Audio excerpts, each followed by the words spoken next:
जय श्री कृष्ण। मैं कन्हैया चौधरी एडवोकेट अपने यूट्यूब चैनल पर आपका स्वागत करता हूं।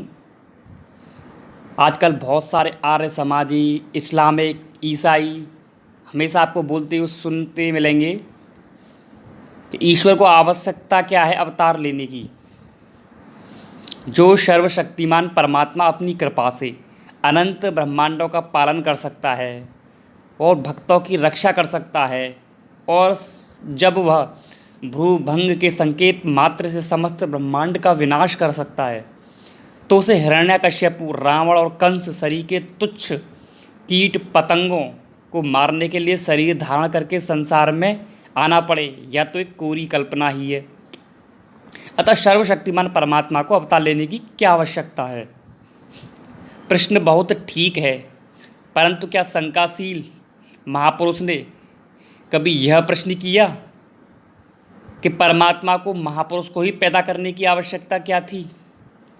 यदि महाशय जी न होते, यदि महाशय जी को न बनाया जाता, तो वह ऐसा कौन सा काम था जो महापुरुष के बिना रुक जाता? और यही क्यों परमात्मा को इतने बड़े संसार को बनाने की क्या आवश्यकता थी? फिर यदि संसार बनाने की भूल उसने कर भी दी, तो गुलाब जैसे सुकोमल फूल वाले पेड़ में इतने नुकीले कांटे की आवश्यकता क्या थी? अच्छा, और सब झगड़ा छोड़ो, चलो यही बताओ कि उक्त शंकावादी महाशय की इन पिचकी गालों पर सुई की नोक के समान चुभने वाले नुकीले बालों की क्या आवश्यकता थी? काश यदि ईश्वर यह अंतिम भयंकर भूल न कर बैठता, तो सेफ्टी रीजनों की फैक्ट्री क्यों खुलती? इससे तो फिर यही साबित होता है कि सेफ्टी रीजन वालों का दाना पानी कैसे चलता है, इसलिए उन्होंने बाल उगा दिए। और महाशय जी का नित्य 15 मिनट का टाइम जो दाढ़ी बनवाने में खर्च होता है, वो भी बच जाता, तथा बिना परिश्रम किए ही स्वभावतः दोनों गाल अधिक पके टमाटर के समान सुंदर बने रहते। यदि हम ईश्वर की आवश्यकता का लेखा जोखा करने बैठे तो 3-4 दिन में पागल हो जाएंगे।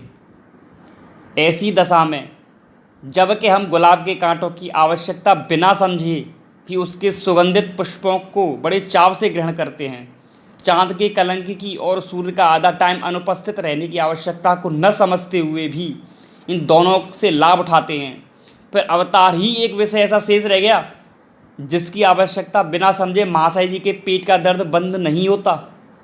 इसलिए इस प्रश्न का उत्तर यह है कि सर्वज्ञ ईश्वर की आवश्यकताओं को वह अल्पज्ञ जीव समझ ही नहीं सकता। सो अवतार लेने की वास्तविक आवश्यकता को भी ईश्वर ही जान सकता है, परंतु हम शंकाकर्ता की केवल बोलती बंद करना नहीं चाहते, किंतु शास्त्र प्रमाण और हेतुवाद से उसके हृदय पर सनातन धर्म की छाप लगाना चाहते हैं। अतः उक्त प्रश्न का वास्तविक समाधान करते हैं। वेद ने स्वयं यह प्रश्न उठाया है कि परमात्मा को ब्रह्मांड रचने की क्या आवश्यकता थी, और स्वयं ही इसका उत्तर दिया है। न तस्य कार्यम करणम च विद्यते स्वभाव की ज्ञान बल क्रिया च, बृहदारण्यको उपनिषद। अर्थात संसार के बनाने में ईश्वर का न कोई कार्य विशेष है और ना ही कोई प्रयोजन विशेष है, किंतु ज्ञान, बल, क्रियाएं, ये 3 वस्तुएं भगवान के अनन्यतम स्वाभाविक गुण हैं। स्वाभाविक गुण हैं, ऐसा नहीं कि ईश्वर को इच्छा करे तभी वो गुण प्रकट हों, स्वाभाविक हैं। जैसे कि सांप में क्रोध स्वाभाविक गुण होता है, सांप में भी स्वाभाविक होता है, ऐसे भगवान में भी जितने भी गुण होते हैं वो सारे स्वाभाविक होते हैं। इसका तात्पर्य यह हुआ कि जैसे कोई कहे कि अग्नि को दहन की क्या आवश्यकता है और प्रकाश देने की क्या आवश्यकता है, इन दोनों प्रश्नों का वास्तविक समाधान यही होगा। वस्तु वैचित्र्यवाद के अनुसार दहन करना और प्रकाश करना, ये दोनों अग्नि के स्वाभाविक गुण हैं। अतः स्वभावतः ही अग्नि जलाता है और स्वभावतः ही प्रकाश प्रदान करता है। इसमें अग्नि का अपना कोई भी हेतु नहीं होता। यदि अग्नि चाहे कि मैं किसी को न जला सकूं, तो अग्नि में स्वयं वो गुण नहीं है कि वो उसको किसी वस्तु को, व्यक्ति को जला न सके, वो जलाएगी ही। उक्त दोनों व्यापारों में उसका कोई निजी प्रयोजन नहीं है। बस ठीक इसी प्रकार ज्ञान, बल और क्रिया से ये परमात्मा के स्वाभाविक गुण हैं और इनके अनुसार स्वभावतः ही सृष्टि की रचना होती है। वेद का यही उत्तर अवतार लेने की आवश्यकता पर ठीक फिट बैठता है। ईश्वर के अनंत गुणों में भक्तों की रक्षा और दुष्टों का संहार करना, ये दो ही अनन्यतम स्वाभाविक गुण हैं। सो जब उक्त गुणों का उद्रेक होता है तब प्रभु का अवतार हो जाता है। जैसे अंधकार को दूर करना सूर्य का स्वाभाविक गुण है, इसी प्रकार अवतार लेना भी प्रभु का स्वाभाविक गुण है। इसलिए दर्शन शास्त्र में लिखा है कि लोकवत्तु लीला कैवल्यम ब्रह्मसूत्र, अर्थात जैसे लोक में बालक स्वभाव से क्रीड़ा किया करते हैं, इसी प्रकार ईश्वर अवतार धारण करके अनेक लीलाएं रचता है। तो दोस्तों, मैंने आपको बताया कि ईश्वर को अवतार लेने की आवश्यकता कोई नहीं है, बिल्कुल भी उसको आवश्यकता लेने की ज़रूरत नहीं है। उसको कोई आवश्यकता नहीं कि ईश्वर को अवतार लेना चाहिए या नहीं लेना चाहिए। परंतु जिस तरह ईश्वर के अनंत गुण हैं स्वाभाविक, वैसे ईश्वर का अवतार लेना भी एक स्वाभाविक गुण है। ऐसा नहीं कि ईश्वर की इच्छा करता है या करता है, उसका स्वाभाविक गुण है। जिस तरह अब मैंने आपको एग्जाम्पल दिया सांप का, सिंह का और अग्नि का।